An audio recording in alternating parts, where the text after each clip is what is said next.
Hi, I am Rebecca from ChemKnits, and I'm here with Dyer Supplier to demonstrate how to create a fun, variegated gradient in a really easy way. Today we are going to dye a cake of yarn. This center pole ball is wound such that one end of the yarn is around the outside and the other is in the center, but you do have access on the surface to some of the yarn all the way through. If we dye this in a pot, you will get more color absorbing to the outside than the inside, which is you could take advantage of and create a really stunning variegated gradient. Today we are going to use the Superwash Worsted Merino yarn from Dyer Supplier, which has 215 yards per 100 grams. I wound this yarn into a cake using a ball winder twice. This will allow the cake to be really loose, and if there was a little too much tension the first time, there will be less the second. And having a looser cake will make it easier for the dye to penetrate when we are creating our gradient. In my dedicated dye pot, we have 16 cups of plain tap water and no acid. Today we are going to use Jacquard Gunmetal and Brilliant Blue, using some 1% stock solutions I made previously. I just turned on the heat and I'm now going to add a 1/4 cup of the Brilliant Blue stock and a 1/4 cup of the Gunmetal color. So it's about 60 milliliters of each color for about 120 milliliters total. This should give us a nice, beautiful blue. Now we have our yarn cake that I wound twice so that way it could be nice and loose. If it's tighter, then the dye won't penetrate as far, which can also be a really fun thing to do. But I'm going to take the dry cake and we are adding it to our cool, yeah, we're still cool, it's warming slowly dye bath. That again has no acid in it currently.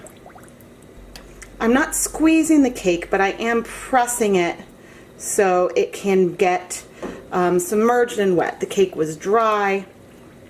Okay, and you can see that it's now submerged just below the surface. Now we are going to wait 10 minutes before we add some vinegar to our pot. And this is going to allow some of the dye to penetrate more towards the center. If you want a more extreme change in color as you dye just the outside and have less on the interior, you could go ahead and add acid now, or you could add the cake to a warm pot. However, I'm going for something slightly more subtle and relying on the resist from the cake itself to give us a cool variegated gradient. 10 minutes later, and you can see there's still a lot of color in the pot, but there's also a lot of color in our yarn. I'm now going to go ahead and add 4 tablespoons of white vinegar, which is a 1/4 cup, into our dye bath. I could add less, I could add more, but I'm now like gently stirring this with the yarn cake. This is going to allow some of this color to start striking along on the outside. We are not quite up to temperature yet. We are still below a boil. I'm going to keep an eye on it because once we start seeing a lot of movement on the surface, I do want to reduce the temperature. But we're going to wait another 10 minutes and see where we are saturation-wise. We are now at temp, and you can see there's still some color in here. But I promise that it's actually a lot less than it looks. There is a ton of color in our yarn. Flipping it over, and you can actually almost kind of see a hint of some of the paler colors towards the middle. But we're going to go ahead and add some more vinegar. I'm going to add another 4 tablespoons, which should be enough to eventually set all of this color. And so I am once again taking our yarn cake and sort of moving it around to help stir things up. But just taking a peek, you can see we've got this beautiful navy on the outside, and as I press it you can see hints of more blue poking through. The dye bath is slowly clearing. We've got some beautiful color on here. Most of the color is so far coming into the cake. But I'm going to go ahead and add another splash of vinegar. And I'm now going to turn off the heat completely. The yarn is still going to have more time to heat in the pot, but we're going to let it cool completely in here, and that should take a couple hours, which will give it plenty of time to absorb most of the rest of this blue color. After a few hours, most of the color has cleared, and our dye bath is at room temperature. I'm going to carefully pick it up, and as I move it, you can see some beauty of this gradient. We've definitely got some beautiful dark tones and then pastels towards the center. I'm going to set this aside to quickly rinse the cake. We are not going to use any soap right now. The rinse is more to make sure that we don't have any extreme bleeding before we go and set it aside. Once we unwrap this cake, that is when I will go and do a full complete wash with soap. But so far, so good. And you can see I'm trying to be very careful so we don't tangle anything. But I am now going to go and put this through my spin dryer. If you don't have a spin dryer, you can sort of let it sit for a couple days on a wire rack or a dryer rack, or you can right now wrap it in a towel to try to squeeze out excess water, so that way it can dry a bit before you go and unravel it. Our blue yarn cake is so saturated and beautiful. And look at these awesome reverse speckles that we got just from the crisscross of the yarn cake. That bit of resist really does change the color absorption. If we start to look towards the center, you can see that we've got some pastel. Even though it's been a couple days, the cake is still a bit damp. So I'm now going to go and wind this onto my PVC pipe niddy noddy, so that way not only can we see the gradient that we created, but so that way we can finish washing this and let it dry completely. One of the big reasons why I love my PVC pipe niddy noddies is that they can handle the moisture, which I might worry about a little more if I was dealing with a wooden one. But I'm not going to go wind the yarn onto this. One of the things that makes these gradients fun is that you do have some of the interior yarns located on the outside of your yarn cake all the way through to the center. And so that gives you some beautiful variegated tones throughout.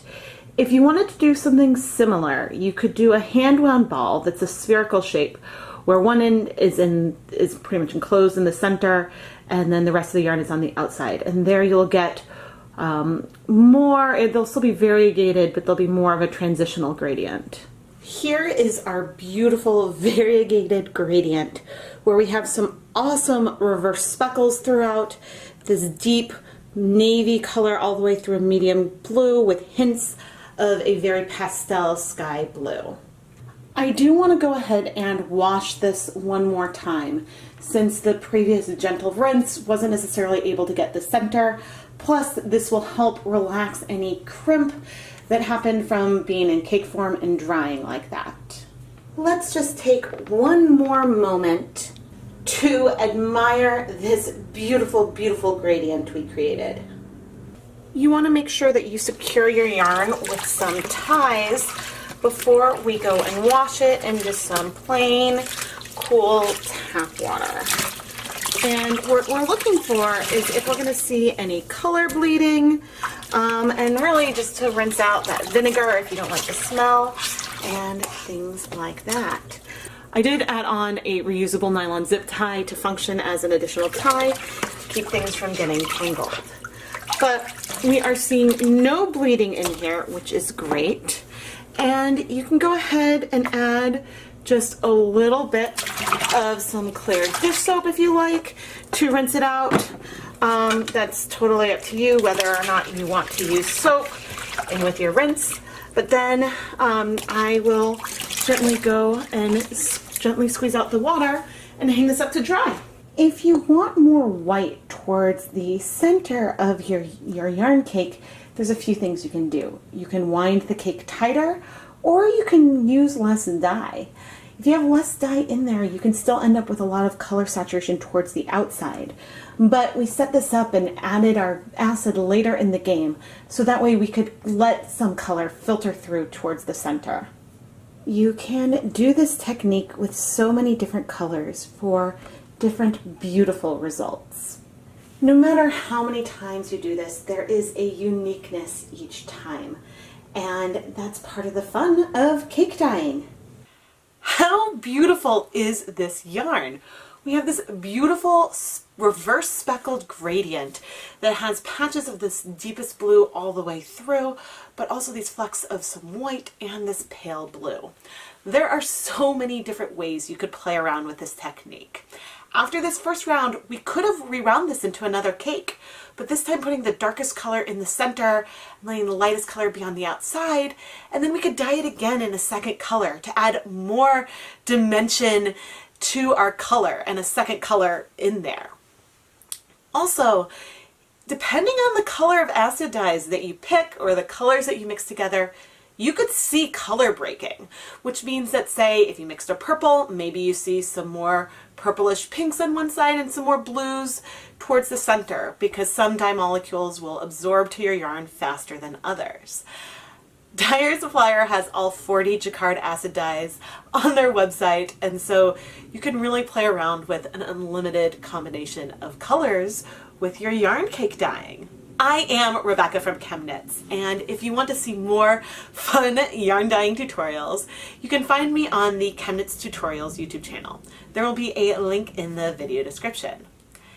Make sure you head over to dyepot.com to check out all of the beautiful yarn bases that they offer.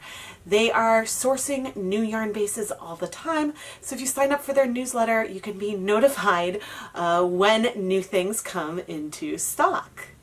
The prices are affordable, the fibers are ethically sourced, and it's a really great canvas for all of your yarn dyeing adventures. Thank you so much for watching, everyone.